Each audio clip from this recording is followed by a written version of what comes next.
In this video, I'm going to show you how to make a Starbella ruffled scarf using their new lace yarn. And this is the scarf here. And in the video, I show you how to pick up 6 loops at a time. And this is what it looks like with 6 loops. And then when I was making the scarf, I'm worried that if you do 6 loops at a time that you will run out and not have enough in one skein to make one scarf.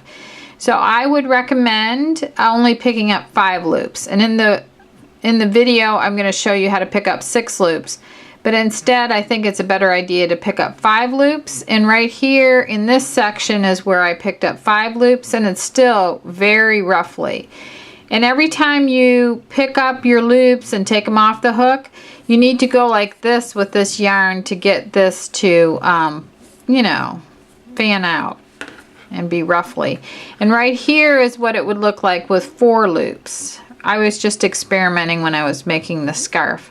So you can experiment, and so following, I'm going to show you how to make this scarf, and these are the 12 colors that you see here that are available at maggiescrochet.com to make this scarf. Enjoy the video.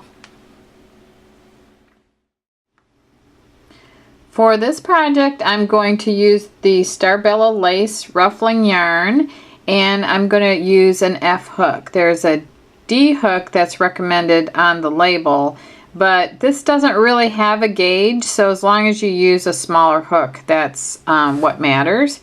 And the hook that I'm using is available at maggiescrochet.com, and I love this hook, especially for the ruffled scarves, because it has a really deep cut on the head of the hook, and that helps to hold the loops on, and you'll see why that's important in 1 minute.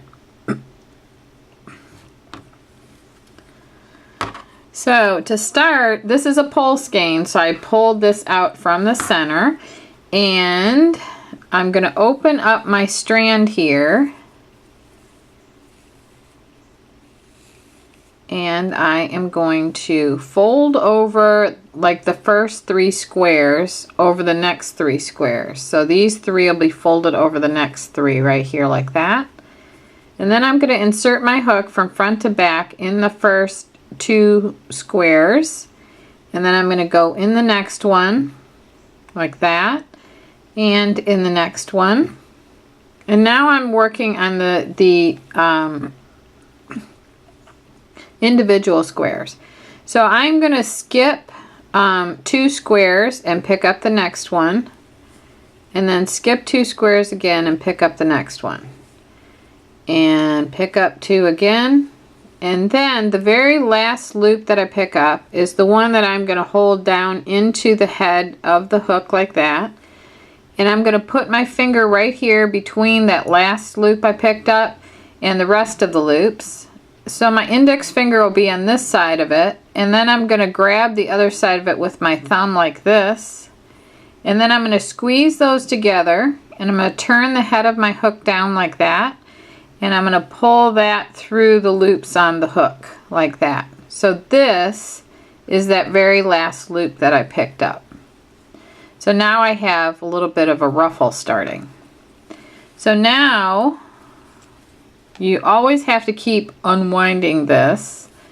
And I'm going to skip 2, pick up 1. And I'm also spreading this out as I go. And one of the tips on the label, or the tip on the label, is to iron this out on a low setting the whole length of the yarn until to make it fluffier.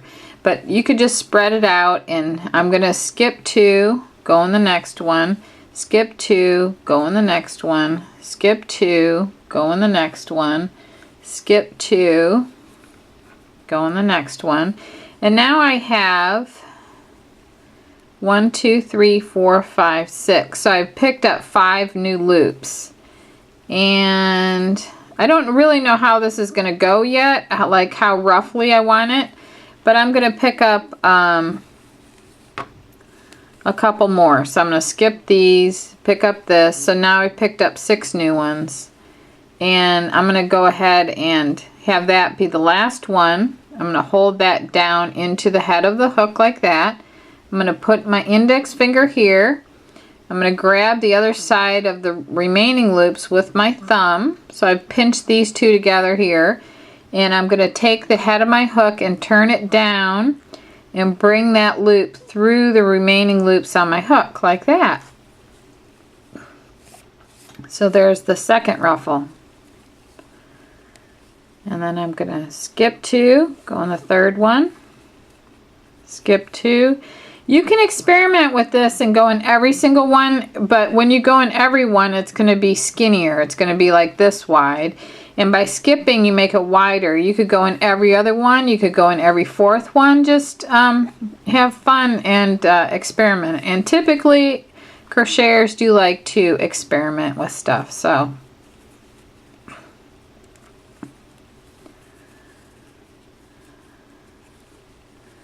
okay, so I have 2, 4, 5 new ones I picked up.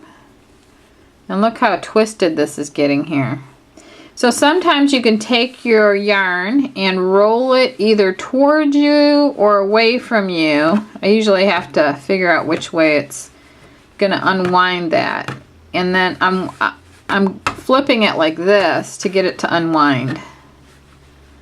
And that's doing the trick. I'm winding it towards me. Sometimes you have to roll it away from you to get it to straighten out. So now it's straighter. So I have 2, 4, 5, 2, 4, 6. I picked up 5 new, so I'm going to pick up 1 more loop. Okay, that stays on my hook right there. I put my index finger there. I put my thumb on the other side of the remaining loops. I turn the head of my hook down and pull that through the remaining loops on my hook, like that. And then I just keep going until this gets really long. You see how cute it is.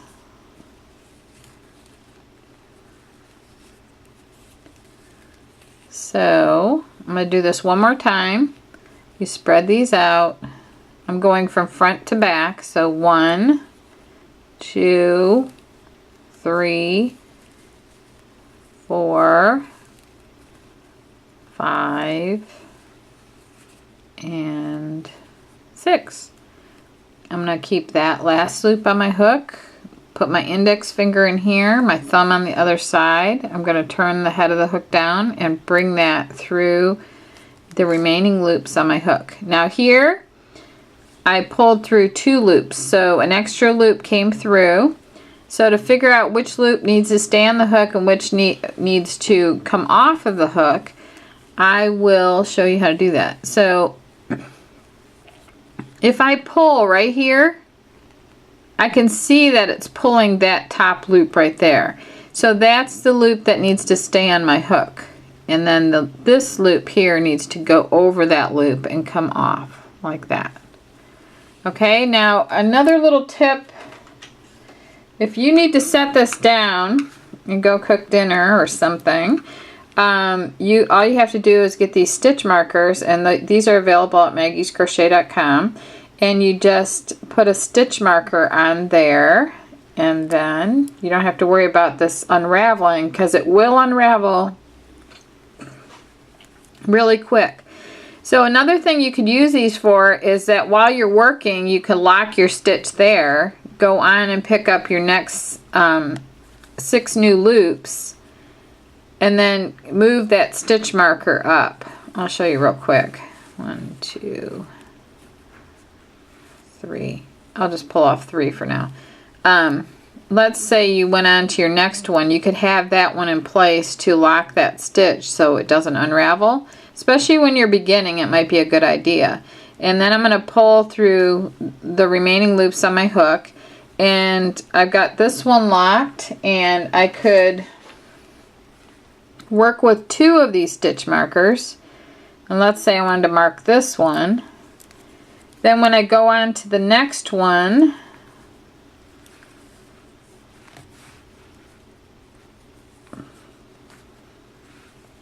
okay, let's say I was pulling off my next set like this. I could take this one out because this one's already secured by that one. I could take this out and just keep moving these up every other one. So also at the end, what you want to do is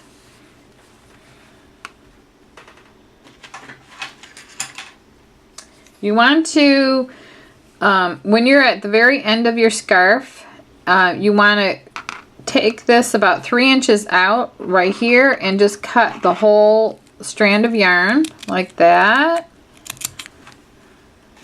I do have better scissors, I just haven't got them out to start using them. Okay, so you may have to put this loop on a larger hook to do this, but I'm going to try to do it with this smaller hook.